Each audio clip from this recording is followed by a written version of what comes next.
Lai gan kādam parlamentārā demokrātija var šķist nestabila un ievainojama, gribu teikt, ir tieši otrādi.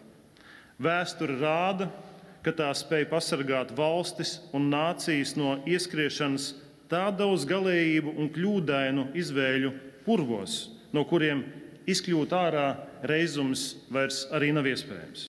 Lai kādā vēsturiskā filmā, ko mūsu kolēģi nākotnē skatīsies, Latvijas Saeimas 200. gadadienas svinīgajā sēdē šo 14. Saeimu atcerēsies ar labu vārdu un produktīviem 4 gadiem prasmīgi vadot Latvijas valsti cauri sarežģītiem laikiem, drošas, gudras un labklājīgas nākotnes virzienā.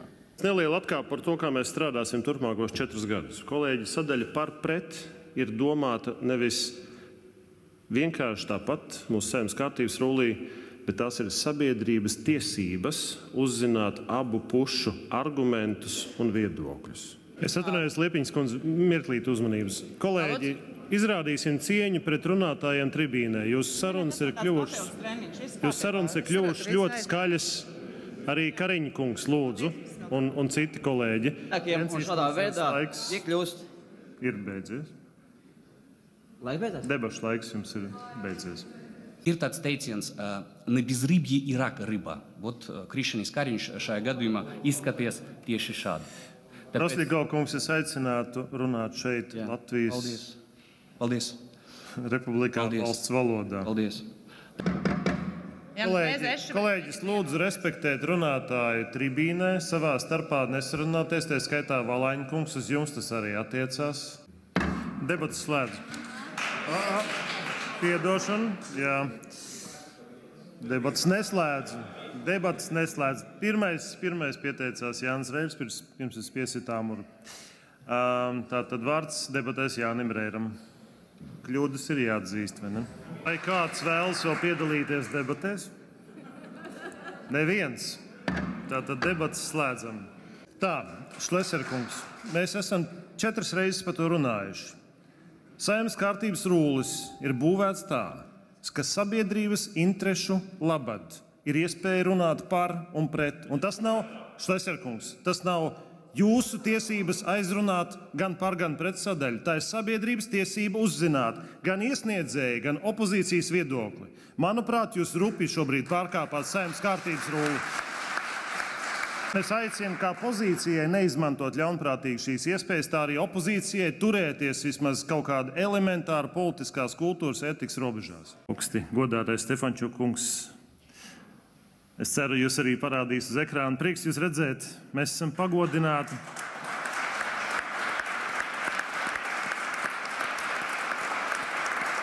Ďakujem. Krišņa kungs, man šķiet, ka deputātiem ir taisnība. Jūs šobrīd jau sākat izkāpt ārā no tā ietvara, ko aptver priekšlikums. Es jums gribu pastāstīt vienu veiksmes stāstu no Valmieras. Man uz kaimiņa ielas dzīvo tāds žiperīgs, atjautīgs jaunietis. Tikai lūdzu veiksmes stāstu pirmā priekšlikuma kontekstā. Medicīnas finansējumu. Netaisiet man muticiet. Tā kā es vienkārši stāstu, kas būs. Šleserkungs. Es drīkstu izteikt piezīmes, un mans pienākums ir turēt katru deputātu stingri pēc Saeimas kārtības ruļa un satversmes. Un, ja vajadzēs, arī taisīšu muticiet. Paldies! Vēlties apvienot?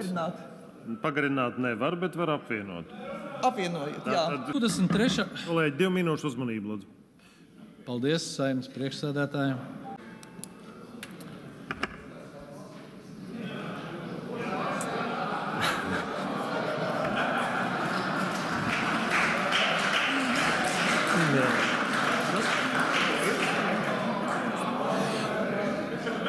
Es drīkstu to darīt no šejienes to darīt. Šodien man ļoti vientuļš skats, prezidijā. Pirmo reizi Latvijas valsts vēsturē tik vēlā stundā pulcējamies nevis kādas krīzes, bet patiesi priecīga un saviļņojoša notikuma dēļ, lai saglabātu šo Saeimas pienākumu ar sabiedrības doto mandātu, vēlēšanām jābūt tīrām, skaidrām, saprotamām.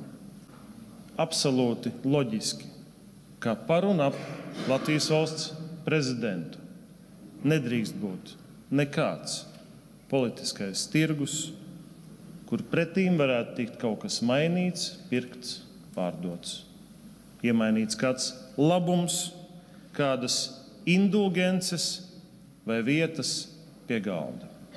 Bet tas ir fenomenāli. Zivtiņa kungs grib bez pārtraukuma. Tas ir neticami. Kas savu politisko kapitālu veido uz naida rēķina. Mums ir īsa un kodolīga. Cienījamā premjerministras kandidātes kundze. Tie, kas ir lasījuši Džordža Orvela anti-utopiju 1984, atceras, ka, lai skalotu pilsoņu smadzenes, tika izgudrota pat speciāla jaunruna. Karš ir miers, brīvība ir verdzība, nezināšana ir spēks, kurā vēsture sāk metodiski padzēst un tautu salauž, liekot pašiem ar pārliecību deklarēt, ka 2+2 ir 5. Un, lai stiprinātu valdību, pašai vienotībai jāgāž savu valdību. Lai paplašinātu koalīciju, vajag to sašaurināt. Lai premjers atbrīvotos no važām, vajag visu valsti iekalt Lemberga važās. Un, lai vairotu tautas uzticību varai, tas visas tautas klusējošajam vairākumam vienkārši būs jāpieņem. Vienkārši jānorī, kā teica Latkovska kungs pēc prezidenta vēlēšanām. Un liekas, ka, lai pamatot šīs valdības principu nodevību un uz tā balstītus lēmumus, ar jaunrumu kolēģi vēl nepietiks. Kas zina, varbūt vajadzēs arī patiesības ministriju. Un Siliņas kundze, atļaujiet jums ceļamaizei uzdāvināt šo Džordža Orvela darbu 1984, grāmatu iespējams kā iedvesmas avotu, bet galvenokārt kā atgādinājumu par patiesu vārdu, demokrātijas un brīvības nozīmi, par fundamentālo atšķirību starp valsts vadīšanu un tās valdīšanu. Un arī, protams, gluži kā Orvels rakstot šo darbu bija domājis, kā brīdinājumu. Paldies. Nākamajam